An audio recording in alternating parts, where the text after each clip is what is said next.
Hello. I promised you food porn, and so too you shall have it. But I wanted to make a little announcement before getting into the that scene later after this following.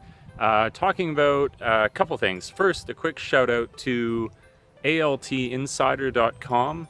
Wonderful guy, James, he hosts that website. He had me on, and we did kind of a podcast discussion of direct hire questions for teaching English in Japan. So if you want to check out that podcast, and the website, because he's a wealth of information if teaching English in Japan is your gig, if that's something you're interested in, if that's your jam. He is an invaluable resource. His website is absolutely amazing, from game ideas to general discussion to everything, to the podcast on which he has really, really interesting people that discuss the job, basically. So if you want to listen to that, I'll put a link to the podcast specifically, but you can check out altinsider.com. Fantastic website. Another guy that I wanted to mention, and I'll be putting his Instagram information below, as well as his email address, is this wonderful guy. Got a hold of me, direct message through Instagram. He's a photographer, graphic artist, and his name is Nathan Anderson. And he's done some recent work. If you want to check out the banner, my Patreon, he's redesigned the logo. He's done everything. He's an incredible talent and communicates very well for anything you need. So I wanted to reference him for anybody who wants to get any sort of graphical art done. And he and I are going to collaborate a little bit. So follow him on Instagram if you want to see some cool photography and some cool Photoshop and stuff like that. And also, what he suggested doing, and I thought this was kind of a cool idea for a video, was whoever would like to have some questions answered about Japan or teaching in Japan, email Nathan. Email the mail that I put down below for Nathan, and he's going to collect all the email questions, and we're going to do a question answer video, he and myself, where I've never seen these questions before and I have to answer them on the spot in the video, so I'll kind of have these really spontaneous answers.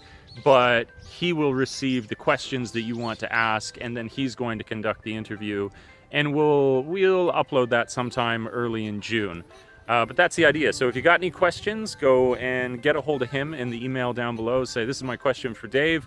He'll go through them, and we're going to take care of that shortly, and we'll get a video made. So I usually try and answer all the emails that I receive, but I'm going to make an especially large effort to get it done so we get them all swept into this video that we're going to make. So yeah, check out ALT Insider. Check out the Nathan Anderson. Check out his Instagram. Get a hold of him if you want to commission some work off of him for graphic design, because he does an amazing job. I think you'll agree the banner on the site for my YouTube channel now is a testament to that. And I hope you guys enjoy the long-awaited food porn. So, cheers. Thanks for checking this out. Peace. Living in the countryside can be cool for a number of reasons. One at the top is that you can find these awesome, character-filled little izakayas that give you really interesting takes on some of the classic choices that you might have in Japan. And this was no exception to that. Wonderful menu, and I do have a habit of choosing some of the same things because, like I say, it's cool to see the different presentation that you get. So, making a few choices, ordering a few beers, and we got right into it. You will have, before most meals in an izakaya, this kind of starter. Not this one specifically, but a starter nonetheless. This one was really good. They're very simple usually as well. And this one was a spinach dish with fish flakes. I call them bonito flakes, I guess, and I forget the proper Japanese name. And it was cold and refreshing, a really nice way to start your meal. This is one of my personal favorites. I go for it everywhere. It's cucumber, and it's served with umeboshi, which is a sour, tart plum sauce. Delicious, and I think you'll agree from Asagi's expression that she enjoys it also. Next up was a seaweed salad, and on top, this is the cool thing about this one, was the noodles that are served there. You'd think that they might be soft, but they're crunchy, and it makes for a really cool contrast to the softer textures of the seaweed in the salad. Yeah, really, really good and unique, and with some sesame dressing.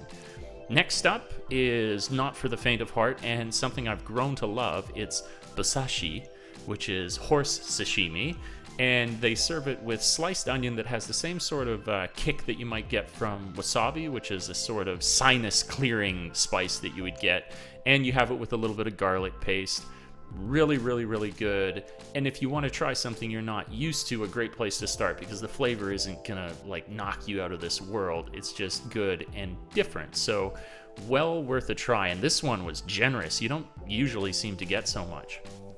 What is going out if you're not going to have kind of a cool, unusual alcohol? And that's what this is. This is a sake, a hot sake served with fugu fin. And if you remember fugu from The Simpsons, this is a fish that, if not served correctly, can poison you. So you're at the edge of exotic when you try this out. And it was strong. It was boozy. Like the fumes alone, you could see kind of like the reaction from Asagi. The fumes alone, you could like taste the alcohol in them. So maybe more of a winter thing, but here we are enjoying it in the late spring.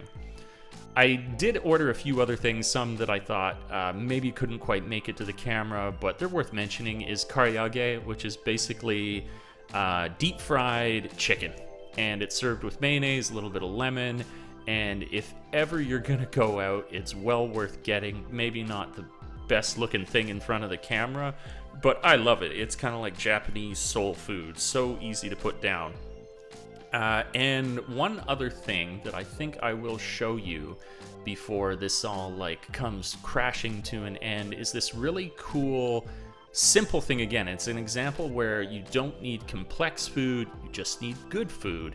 And onigiris, which you probably heard of, which are a rice ball essentially, they'll do them baked. And this one was a cool variation because they served it with a fish miso, and the greens that you see in there are grown locally, so that was nice. Yeah, look at that. A little bit of soy sauce, a little bit of salt.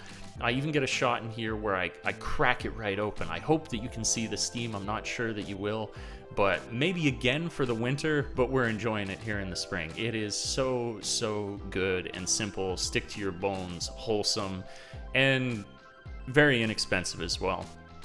There's Asagi having some kind of natto thing to finish. All right, well, that's the video. I hope you enjoyed this quick look into the local izakaya. Drop a like, drop a subscribe, and I'll catch you in the next video. Peace.